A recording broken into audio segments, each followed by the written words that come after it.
नमस्कार दोस्तों। Study with Ravi Verma YouTube channel में आपका स्वागत है। गणित का पार्ट 1 हम देख चुके हैं। उसमें हमने बेसिक जाना है बिल्कुल कि पूर्णांक क्या होता है, सम विषम, अभाज्य संख्याएं और अभाज्य संख्याओं को निकालना सीखा था। आज हम उसी को आगे बढ़ाते हुए दशमलव शुरू करते हैं। अभाज्य संख्याओं के लिए हमने बहुत सारे क्वेश्चन भी करवाए थे और एक बार आप घर पे भी करके देखना। और आज हम देखते हैं दशमलव।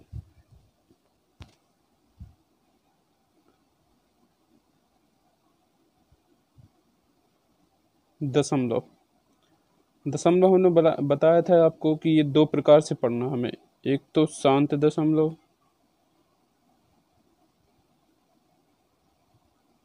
और दूसरा होता है अशांत दशमलव।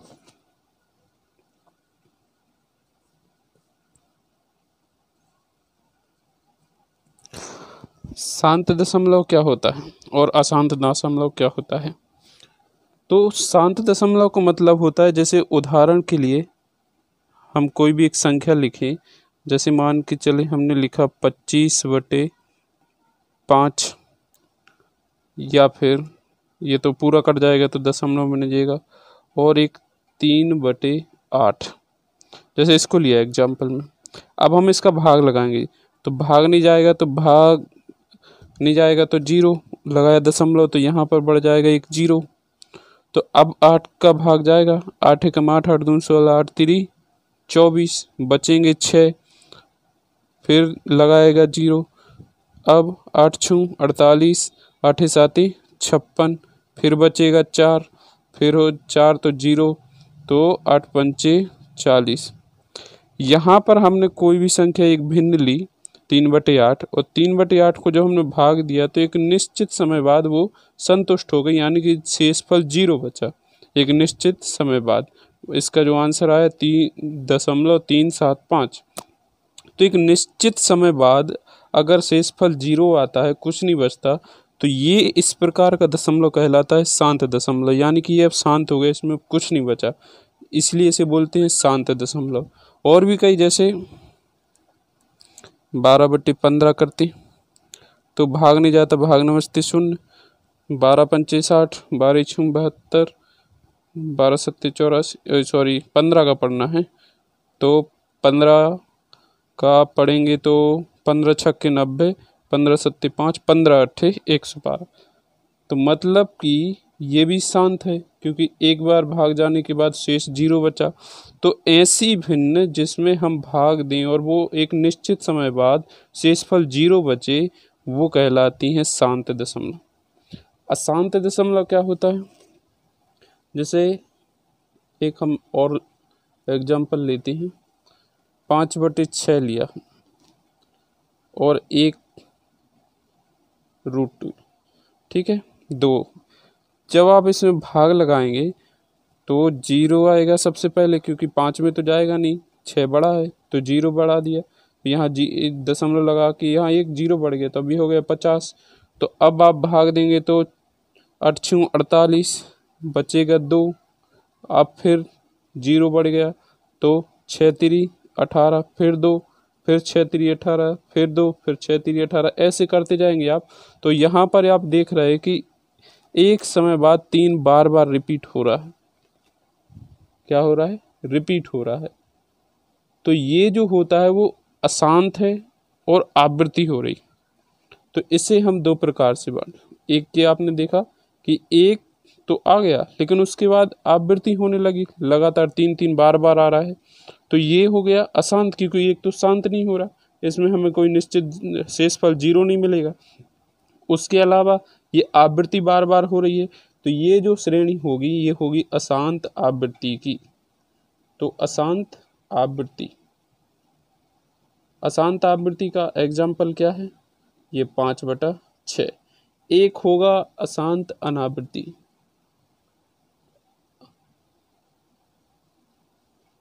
इसको हम जैसे √2 का मान होता है 1.41428, ऐसे करके। ये कभी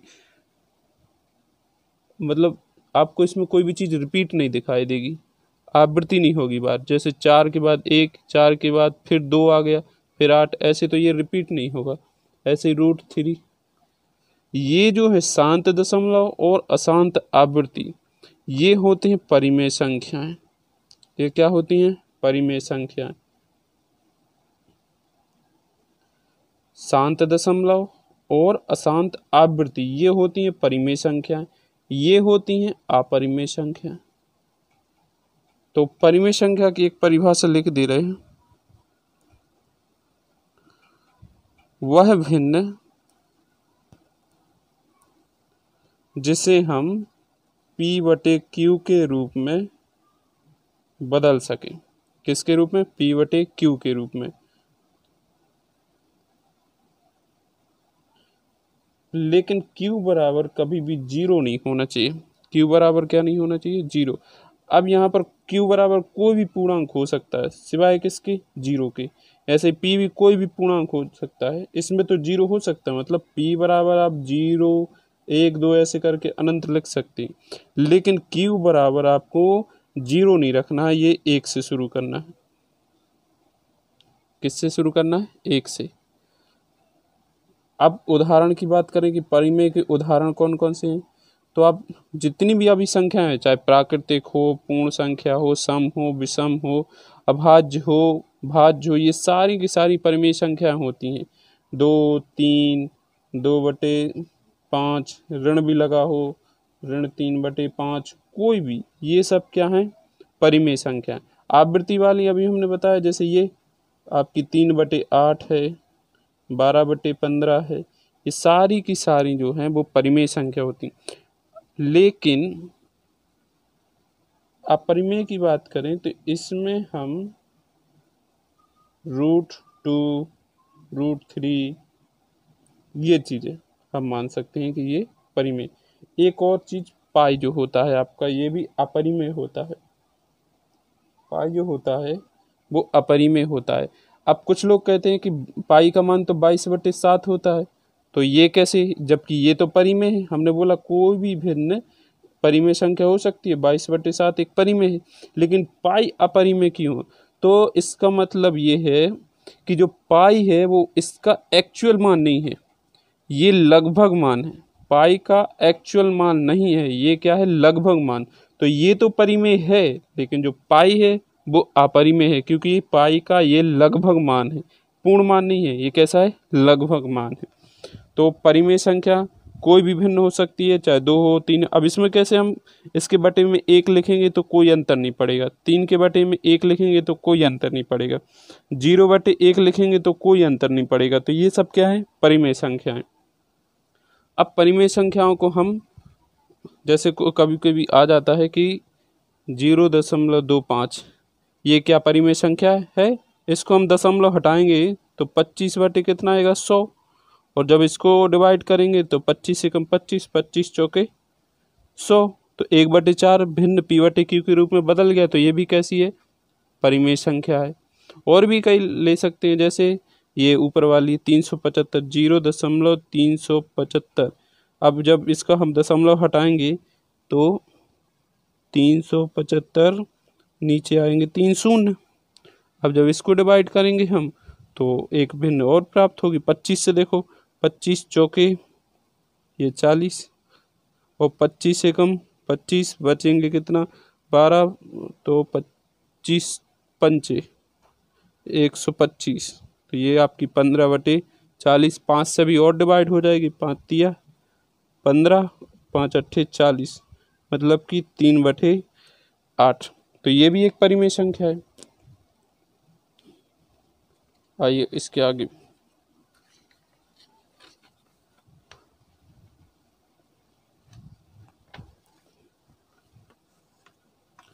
अब अगला है जो वो कुछ अशांत आवृत्ति दशमलव संख्याओं को परिमेय बदलना। अशांत आवृत्ति दशमलव को परिमेय में बदलना। कैसे बदलेंगे वो देखते। जैसे एक संख्या लिखी 0.233 के ऊपर बार, ये बार वाले हम पूरे समझाएंगे अभी कैसे करना है। तो देखो, इसमें अगर बार है तो इसका मतलब ये है कि 3 बार बार रिपीट हो रहा है और 2 ऐसे ही है। तो ये कैसा है, एक तो अशांत है क्योंकि शेषफल 0 नहीं बच रहा, बार बार शेष कितना बच रहा है 3 3, और यहाँ पर 3 की पुनरावृत्ति बार बार हो रही, तो इसीलिए इसे आवृत्ति। अब इसको हम करेंगे कैसे, सबसे पहले 23 लिखा। अब ये बार सिर्फ 3 पर है, पूरे 23 पर नहीं है, सिर्फ किस पर है, 3 पर है। तो जो बार से अलग है, मतलब जो आगे हिस्सा बचा हुआ है, उस पूरी संख्या को उसमें से हम घटा देंगे। मतलब 2 के ऊपर बार नहीं है तो हम पूरी संख्या 23 में से 2 को घटा देंगे। और जब ऐसा करेंगे, 1 पर बार है 1 पर बार नहीं है, तो हम नीचे 1 9 लिखेंगे और उसके साथ में 0। अब यहाँ पर कितना हो जाएगा, ये 21/90। डिवाइड करेंगे 3 से तो 30 आते 21 और 3 तिरका 9, मतलब 7/30। ये अपन ने क्या बदला, अशांत आवृत्ति से दशमलव को। दूसरा एग्जाम्पल जैसे लेते हैं, कोई भी संख्या ले लो, 0.25 के ऊपर 3 की सिर्फ 3 पर बार है। हम क्या करेंगे, सबसे पहले पूरी संख्या लिखेंगे 253। जिस पर बार नहीं है हम उसको घटा देंगे पूरी संख्या में से। तो 2 और 5 पर बार नहीं है, मतलब 25 इसमें से हम क्या करेंगे, घटा देंगे। नीचे सिर्फ 1 पर बार है तो 1 बार 9 लिखेंगे और बाद की बची हुई संख्याओं के 0 लिख देंगे। सिर्फ 1 पर बार है तो 1 बार 9, जितनी यहाँ पर आगे संख्याएं बचेंगी उसके क्या लिख देंगे, 0। अब देखो 25 इसमें घटाएंगे तो बचेगा 228 और नीचे 900। इसको काट लेना और भी भिन्न भिन्न। और एक प्रकार से उदाहरण देखते हैं, जैसे 1.253। अब हम 5 3 पर बार लगा रहे हैं, किस पर, 5 3 पर। तो सबसे पहले तो पूरी संख्या लिखना है 1253। इसमें से माइनस क्या करना है, जो बार जिस पर बार नहीं लगा है, किस पर नहीं लगा है, 1 पर और 2 पर, तो इसमें से हम 12 क्या कर देंगे, घटा देंगे। और 12 घटाएंगे तो अब बार कितने पे लगा है, 2 अंकों पर, 3 पर और 5 पर, तो उतने हम क्या लिख देंगे, 9। जितने अंकों पर बार लगा होगा हम उतनी बार क्या लिख देंगे, 9। और जितनी बार वो छूट गए होंगे, लेकिन याद रखना सिर्फ दशमलव के बाद के ही गिनना। अब दशमलव के इस साइड वाला ये 1 नहीं गिनना। हमने बार के बाद यहाँ दशमलव के बाद 3 अंक है, इसमें से हमने क्या किया कि 2 अंकों पर बार है तो 2 9। अब 2 अंकों को छोड़कर सिर्फ दशमलव के इस साइड कौन सा अंक बच गया, सिर्फ 2, तो मतलब 1 अंक बच गया, तो 1 0। ऐसा नहीं कि अब बार के अलावा 2 अंक बच रहे तो 2 0। दशमलव के इस साइड देखना है कि कितने अंक बच रहे हैं, 1 अंक बच रहा है तो 1 0। अब इसको हम कर देंगे तो ये कितना बचेगा, 1241/990। इसको काट के और भी तरीके से कर सकते। एक और प्रकार से देखते हैं, जैसे आ गया क्वेश्चन 0.11 के ऊपर बार, 0.25 के ऊपर बार, इसको हमें जोड़ना है। तो सबसे पहले जोड़ेंगे कैसे, हमने क्या बोला, जितने संख्याओं पर बार है सबसे पहले उसको लिखेंगे। और इसके अलावा देखो यहाँ कुछ बचा नहीं, दोनों अंकों पर बार है तो बटे में जितने अंकों पर बार है उतने हम 9 लिख देंगे, ये प्लस। अब यहाँ पर 22 के ऊपर बार है और जितने अंकों पर बार हो उतने 9 लिख देंगे। अब आप यहाँ पर देखेंगे कि आपका बेस समान है, मतलब आधार समान है, तो एलसीएम लेने की ज़रूरत ही नहीं है, डायरेक्ट जोड़ देंगे तो ये आएगा 33। ऊपर वाला डायरेक्ट जोड़ देंगे, 11 और 22 33। इसको काटेंगे तो 11 3 33 तो 11 9 99 या 1/3।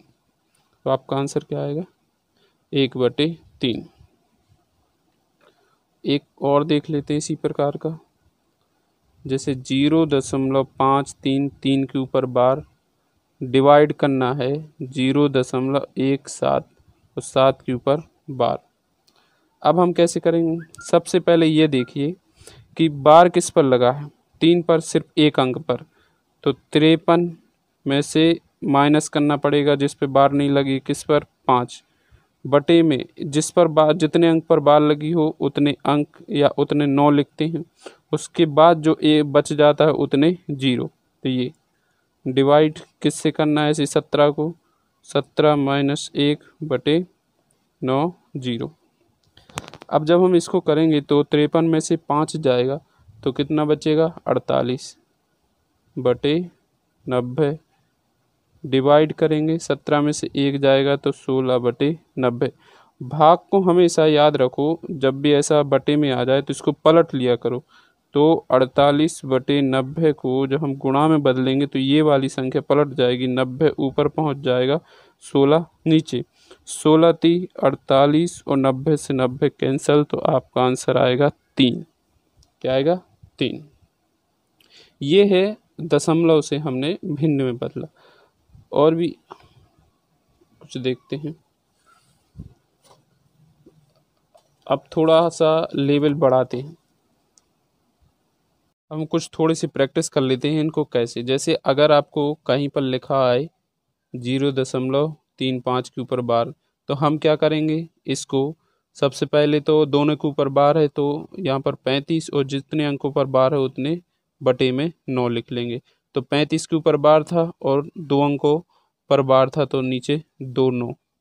अगर ऐसी क्वेश्चन आ जाए कि 0.352 और सिर्फ 2 अंकों पर बार हो, तो पहले हम सबसे पहले, क्योंकि टोटल अंक 3 है लेकिन बार कितने पे है 2 पर, तो हम क्या करेंगे पहले पूर्ण संख्या लिखेंगे, मतलब 352 पूरी लिखी।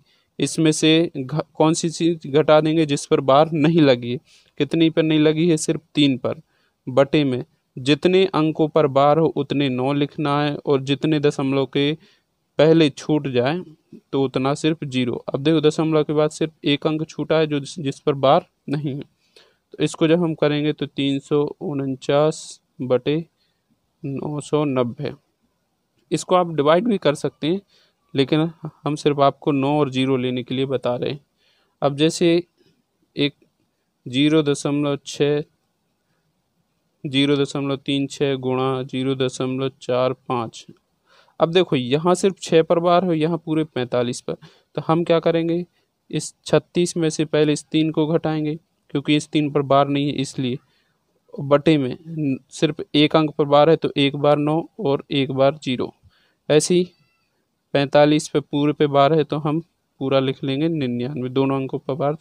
अब इसको जब हम घटाएंगे तो हम 33/90 गुणा 45/99। अब 45 का दुगुना 90, 33 का 3 यानी कि 3 दूनी 6, तो 1/6 यहाँ पर आपका आंसर आएगा। और भी एक आध देख लेते हैं, जैसे आ गया 0.73 ऊपर बार, ये सिर्फ ये, तो इसको कैसे करोगे, सबसे पहले पूरी संख्या लिखेंगे, ऋण जिस पर आपको बार नहीं लगी है उसको घटाना है। 7 पर नहीं लगी तो 7 घटा देंगे। कितने अंकों पर बार लगी है 2 अंकों पर, तो 2 बार 9 लिखेंगे। कितने अंक छूट गए तो 1 बार, तो उतने 0। तो यहाँ पर 7 घटाएंगे तो ये आएगा 706/990। इसको काट लीजिए आसानी से, सरल बात। तो ये जो था आपका, ये प्रैक्टिस के लिए, आप और भी प्रैक्टिस करिए तो आगे आएगा आपको समझ में कि किस तरीके से हम दशमलव को भिन्न के रूप में बदल सकते हैं। और जितने भी हमने दशमलव कराया उसमें आपको परिमेय बता दिया है और अपरिमेय कौन सी होती है। तो अब परिमेय के लिए अलग से टॉपिक नहीं, हमने इसीलिए इसी में बता दिया आपको कि परिमेय कौन सी होती हैं और अपरिमेय कौन सी होती हैं। अब हम कुछ विशेष सूत्र देख लेते हैं, कुछ सामान्य से सूत्र जो डायरेक्ट कभी कभी एमपी टेट में आ जाते हैं। तो कुछ सूत्र लिख लीजिए, वैसे इसका उपयोग हम कहीं नहीं करेंगे, सिर्फ आपको बताने के लिए बता रहे हैं। तो जैसे एक सूत्र है आपका, प्रथम n प्राकृतिक संख्याओं का योग, इसका सूत्र जो होता है n+1/2। ये सूत्र आप लिख लीजिए, कभी कभी डायरेक्ट आ जाता है, वैसे हम इसका उपयोग ज़्यादातर कहीं नहीं करेंगे। प्रथम n प्राकृतिक संख्याओं के वर्गों का योग, तो वर्गों का योग में आपको n+1 कोष्टक में 2n+1/6 ये करना है। ऐसी तीसरा अगर घनों के योग आ जाए, घनों के योग के लिए तो आपको n+1/2 का होल स्क्वायर कर देना है। ठीक है, डायरेक्ट सम संख्याओं का योग आ जाए,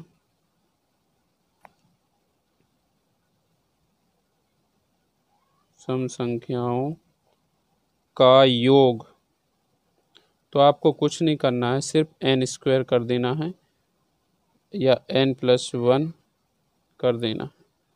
n+1 मतलब n का गुणा 1 बढ़ाकर उसमें संख्या में कर देना है, तो आपका निकल आएगा। ये कुछ नहीं है, सिर्फ विशेष सूत्र हैं, इसको आप याद कीजिए, बाकी एग्जाम्पल के द्वारा समझ लेते। जैसे अगर क्वेश्चन आ जाए 2 + 4 + 6 डेड करते हुए आपको 54 तक पूछा जाए कि बताइए 2 4 6 8 10 12 14 16 ऐसे करते हुए हम 54 तक जाएं तो इनका योग क्या होगा, तो आप डायरेक्ट देख रहे हैं ये सम संख्याओं का योग है। 2 4 6 54 भी सम संख्या है, तो आप क्या करेंगे डायरेक्ट इससे, तो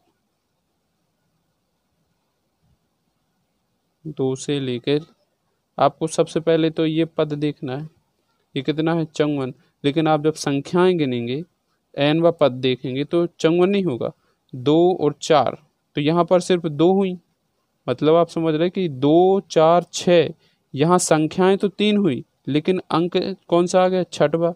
तो यहाँ पर ये जो 54 है तो 54 संख्याएं नहीं हो जाएंगी, मतलब 54 अंक नहीं हो जाएंगे, इसका आधा होगा। तो 54 का आधा कितना होगा, 27। 54 का आधा कितना होगा, 27। तो n बराबर जो होगा इसका, अगर सम संख्या है तो सम संख्या का जो n पद निकालना है उसमें 2 से भाग देने, अंतिम पद की, अंतिम पद में 2 से भाग दे देंगे तो n बराबर निकल आएगा। अब जब 54 में हमने 2 से भाग दिया तो कितना है 27, और n+1 तो 27 में 1 जोड़ोगे तो 28, जब इनका गुणा करोगे तो आएगा 7 7 8 56 5, ये आएगा आपका 756। ठीक है, और आप गुणा कर लीजिए, मैं सिर्फ आपको एग्जाम्पल दे के बता रहा हूँ कैसा। अब डायरेक्ट अगर क्वेश्चन ऐसा आ जाए कि प्रथम 18 सम संख्याओं का योग,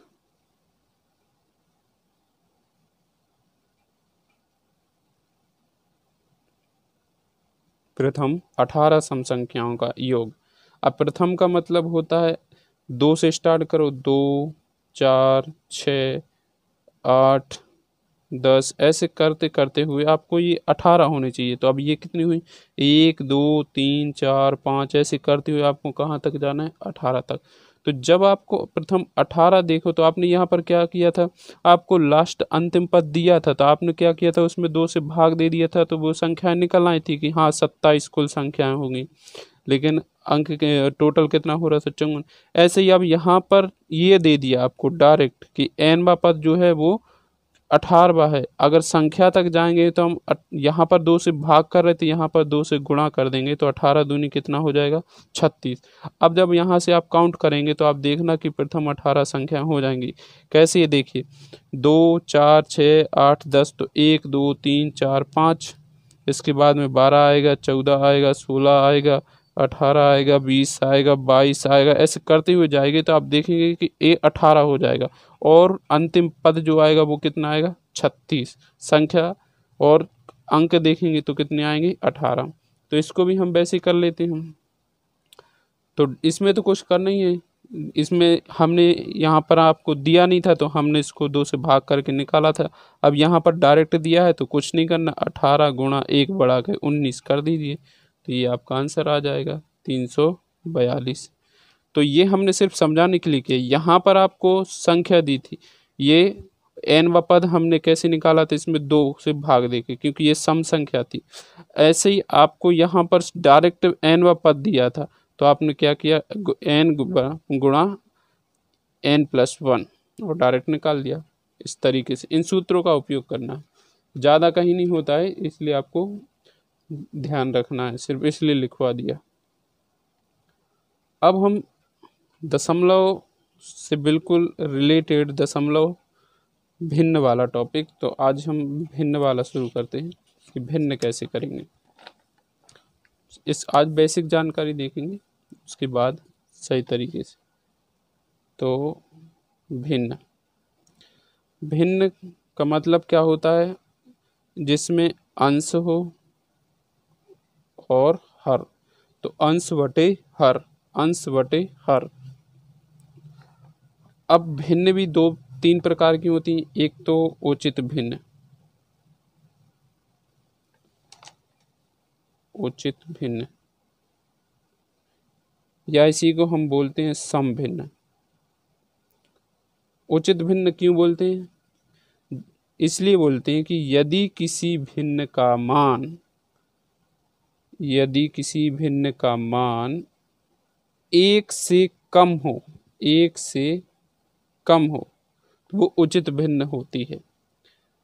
एक से कम हो तो उसे उचित भिन्न या समभिन्न कहते हैं। जैसे 5/8। अब जब 5 में आप 8 का भाग दीजिएगा तो 0 करके ही कुछ आंसर आएगा, कभी भी 1 के बाद का या 1 से ज़्यादा का नहीं आएगा, हमेशा 1 से कम आएगा। 4/5, अब 5 का भाग दीजिएगा, 4 में नहीं जाएगा तो 0 लगाना पड़ेगा, मतलब दशमलव, तो ये 1 से छोटा। कोई भी संख्या ले लीजिए आप ऐसी जिनका मान 1 से कम हो, वो उचित भिन्न या समभिन्न कहलाती है। इसी प्रकार से विषम भिन्न या अनुचित भिन्न,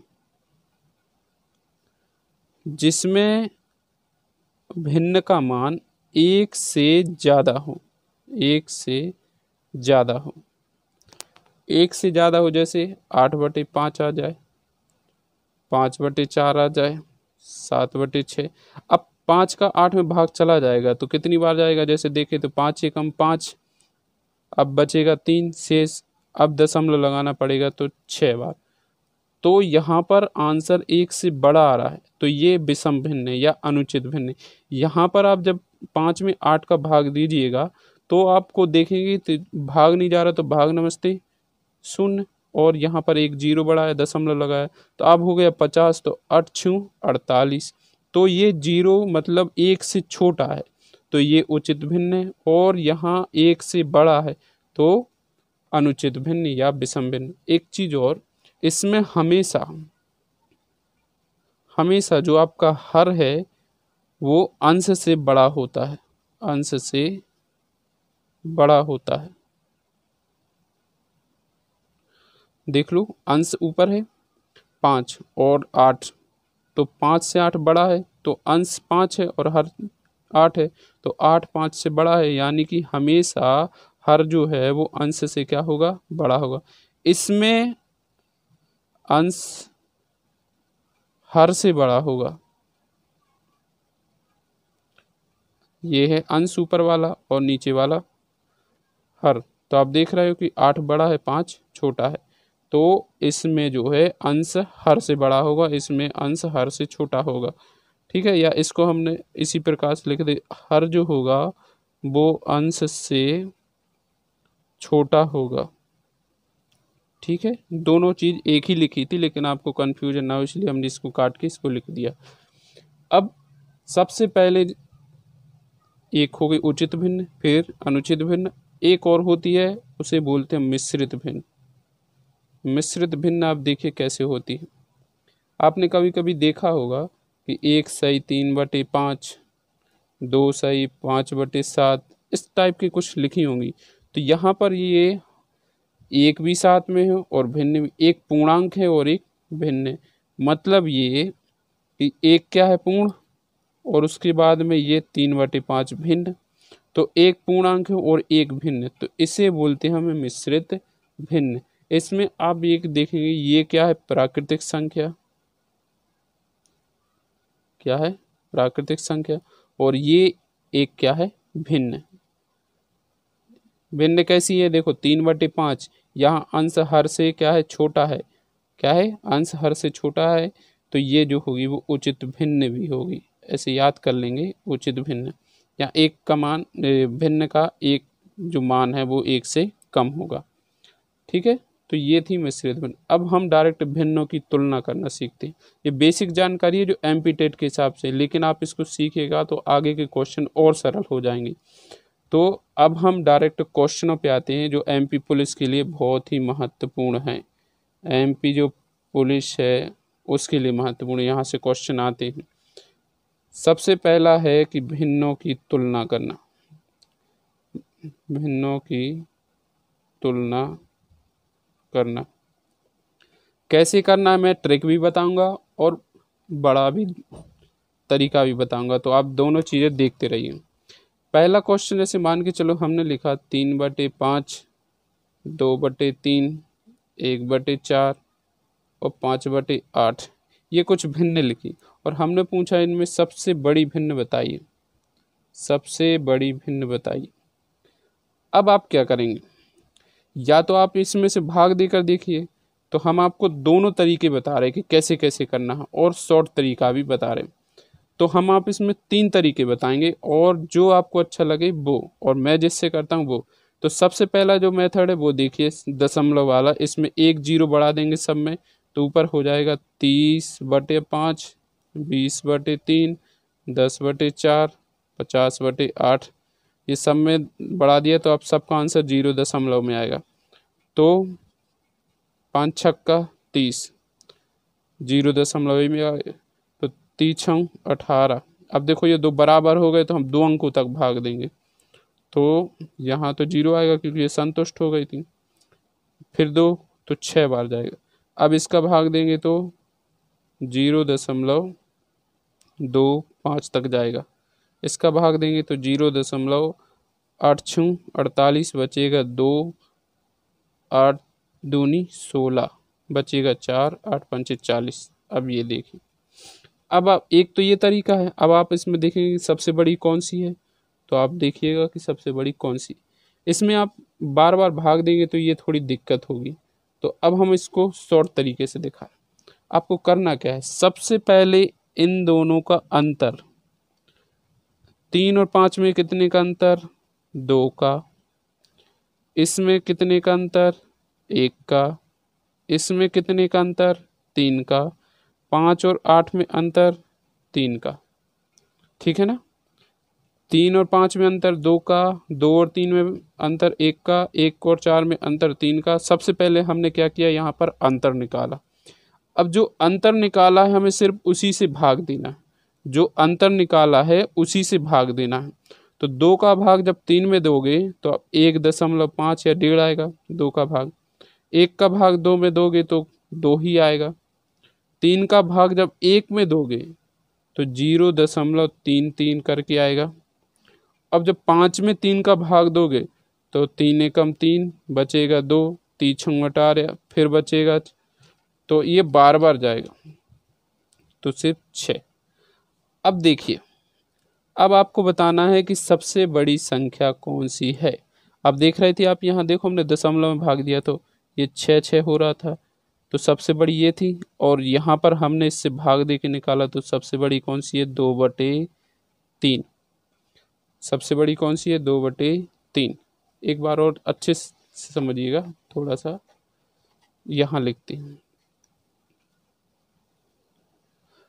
एक संख्या हमने ली जैसे 11/13, 27/31, 15/17 और 8/11।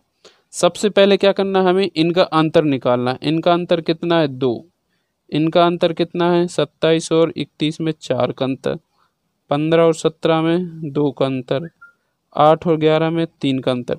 ये जो अंतर निकाला है इससे हम ऊपर वाले में भाग देंगे। तो जब आप 11 में 2 का भाग दोगे तो आएगा 5.5। 27 में 4 का भाग दो तो 6 चौको 24 बचेगा 3, तो 6 कितनी बार जाएगा, 6 चौको 24 बचेगा 3, हाँ हो जाएगा 30, तो 4 7 28 फिर बचेगा 2, तो हो जाएगा 4 पंचे 20। ऐसे इसमें 2 से दोगे तो 7.5, इसमें 3 करो तो 3 दूनी 6, बचेगा 2, 3 18, 3 18, ऐसे कर दे। अब इसमें देखो सबसे बड़ी संख्या कौन सी है, सबसे बड़ी संख्या ये है 15/17। कौन सी है, 15/17। तो सबसे बड़ी संख्या ये निकल आई। सबसे छोटी पूछता तो आप देख रहे हैं इनमें से सबसे छोटी ये वाली हो जाती 8/11। अब चाहे आरोही क्रम में पूछ ले अवरोही क्रम में पूछ ले, तो ये आपको याद रखना है। एक और क्वेश्चन करते हैं, जैसे आ जाए आपको 41/45, 27/31, 81/85, 23/27। कुछ नहीं करना है आपको, अंतर निकालना है। 41 से 45 का अंतर 4, 27 और 31 का अंतर 4, इसका भी अंतर 4 और इसका भी अंतर 4। 4 से भाग दोगे तो ये आएगा 10.1 बचेगा, तो 0, तो 4 दूनी 8, ये 10.25। 27 में भाग दोगे तो ये अभी दिया था अपन ने 6.75 आएगा। 81 में भाग दोगे तो 20.25 आएगा। ये 10 बार दिया तो देखो इतना आया, तो 80 में जब 41 में दिया तो इतना आया, तो इतना आएगा। ठीक है, 23 में भाग दोगे तो 4 पंचे 20, बचेगा 3, 4 साते 28, बचेगा 2। तो अब पूछा है कि इसमें सबसे बड़ी संख्या कौन सी हो। ठीक है, अब कौन सी हो जाएगी, तो आप देख रहे हैं सबसे बड़ी संख्या कौन सी है इसमें, ये 81/25। तो सबसे बड़ी संख्या। तो आगे के क्वेश्चन हम और करेंगे, भिन्न के और भी लेके आएंगे। ठीक है, तो चैनल को सब्सक्राइब करें एवं लाइक करें। धन्यवाद।